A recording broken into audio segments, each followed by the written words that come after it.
Hello everyone, my name is Alisha Sangupta and this is Golab Jiame.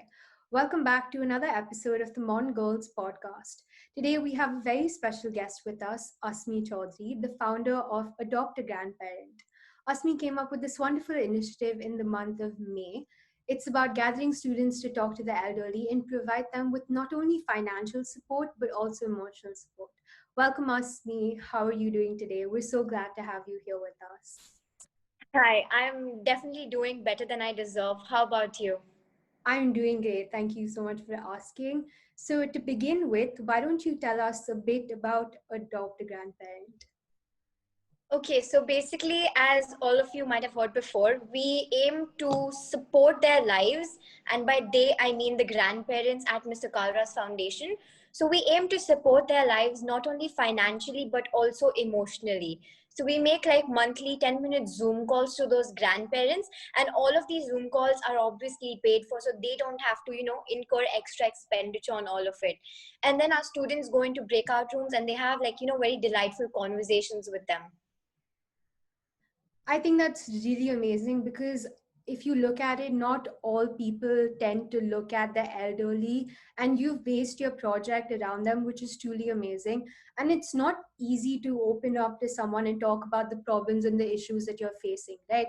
And the fact that younger students our age, are acknowledging this fact and are actively participating in your initiative is extremely inspiring. And Thank you.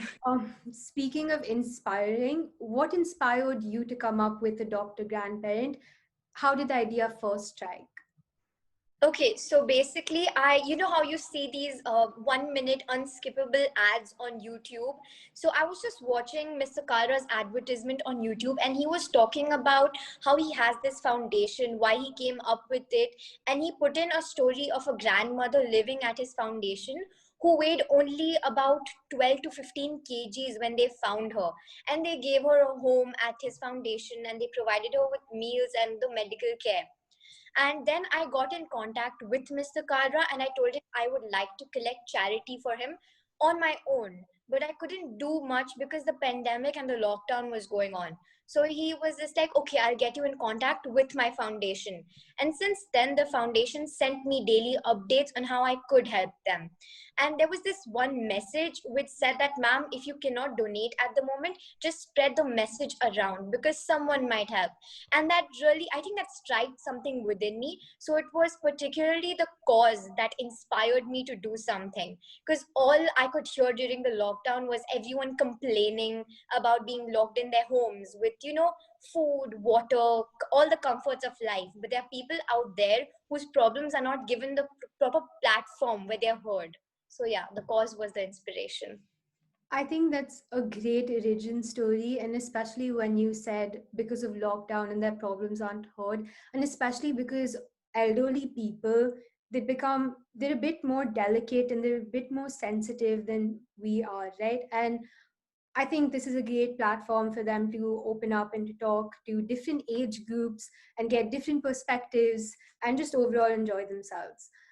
I think something that everyone's eagerly waiting to know is how you were able to execute your project so well. So for everyone that doesn't know this, a Dr. Grandparent is linked with Mr. Ravi Kalra's Earth Saviors Foundation back in India, and we've also seen a Dr. Grandparent multiple times in the newspaper.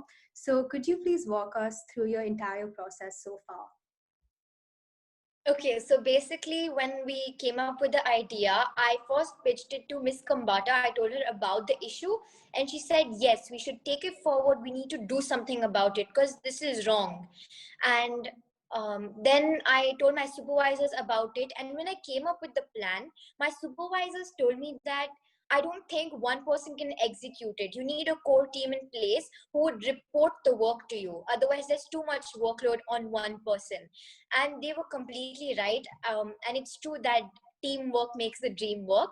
So I got a core team in place, and they helped me a lot.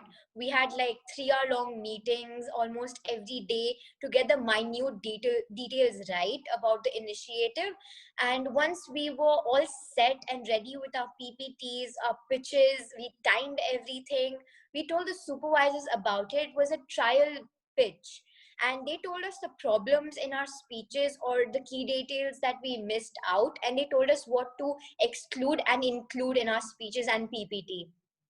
And we thought of it really, in a pretty intelligent way, that whatever we're saying should not be on the PPT, and whatever's on the PPT should not be what we're saying. So we were like, on the PPT there should be only technical information about the costs and the dates, and what we say will be the impact, the achievement, and the goals. So we did all of that, and then we finally reached the SLT pitch, and we were all pretty nervous. But then once we got through it, we were given the approval to take it forward and to get the students involved. So it was a pretty long process.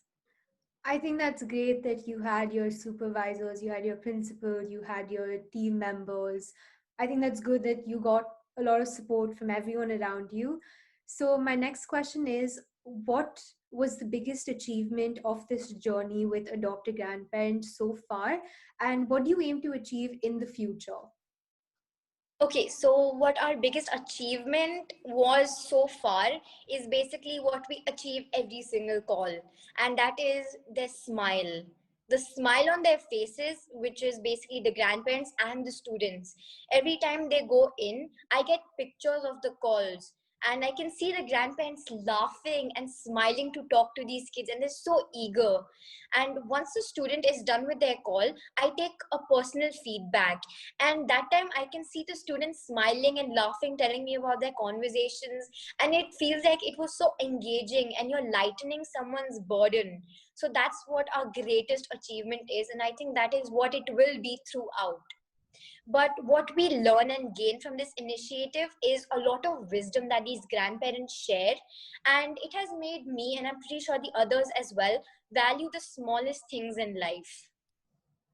I think I completely agree with what you said. Putting a smile up on someone's face, even if it's just one person, can be so enlightening. It's so pure to look at.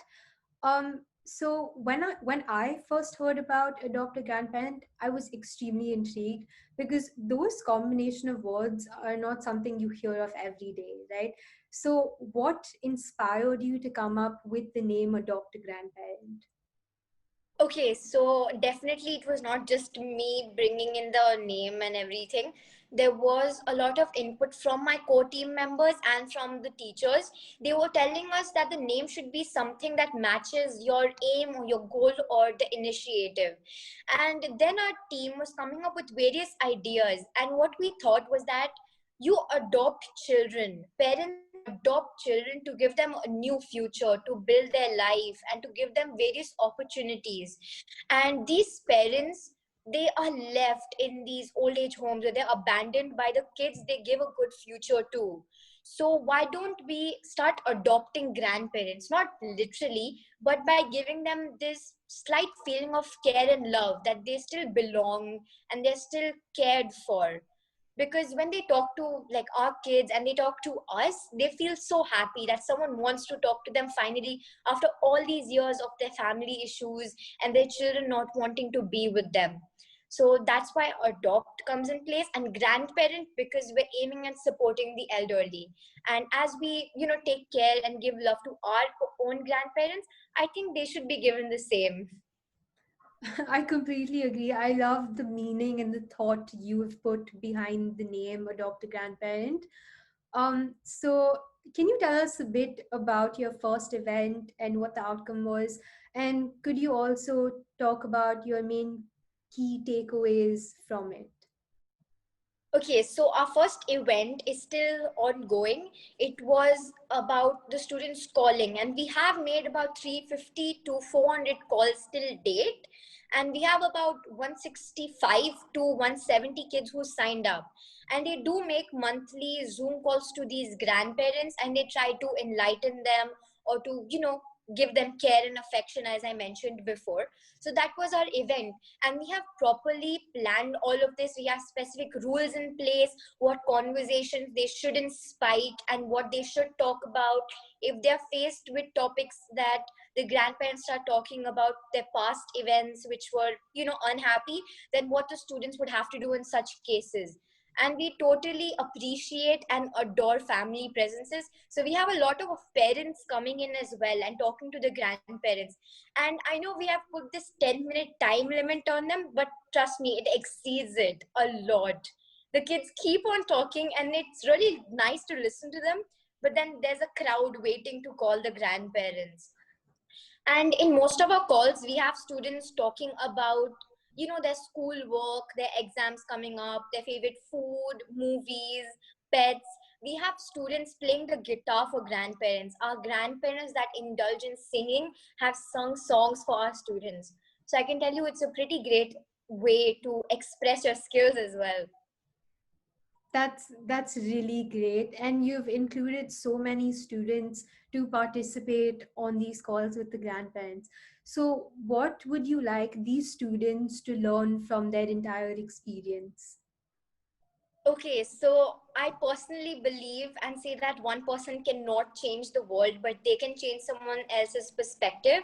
And we want our community and our students to learn to respect the elderly. I want them to know that we have so much in our life, these small, small things in our everyday, activities that we take for granted. And there are people out there who are suffering with negligible resources to help themselves, but I think a small part of our wealth and time can make so many people smile. And I think that's something great, and that's something we should look forward to. I think that's amazing. I completely agree with everything you said. Um, Previously you had mentioned, you spoke about your supervisors, your principal, your teachers, your parents, your um, classmates. So who would you say played an important role in supporting you through this journey? Is there any specific person or group of people you would like to thank? Okay, so the first of my vote of thanks would go to my supervisors, our teachers, and the principals. They definitely gave in a lot of input and a lot of advice that helped us. They told us to look at everything from a critical point of view. They told us the problems that we would have to overcome if we wanted our initiative to be a success. And obviously, my team, they were so supportive, and we would have such long Zoom calls. And I'm pretty happy and shocked that they would cooperate with me for so long on a daily basis. So I would definitely like to thank my team. They were a great bunch, and they still are. And we work together really well. And my parents, my family, and my friends, they told me that's a great initiative. They also told me that you can do it. And I'm really, excited for the outcome of the initiative. So I think it was everyone that surrounded me, that supported me and helped me. Um, Definitely, family, friends, teachers, anyone and everyone around you can really push you to work harder and to achieve your goals. And they also are sometimes great role models. All right, so with that, we've come to the end of today's podcast. I know everyone watching has learned a lot about your journey with a Dr. Grandparent. Thank you so much, Asmi, for joining us and sharing your experience with us. And I'm sure a Dr. Grandparent will achieve great things going ahead. Thank you so Thank you. much. Bye. Bye.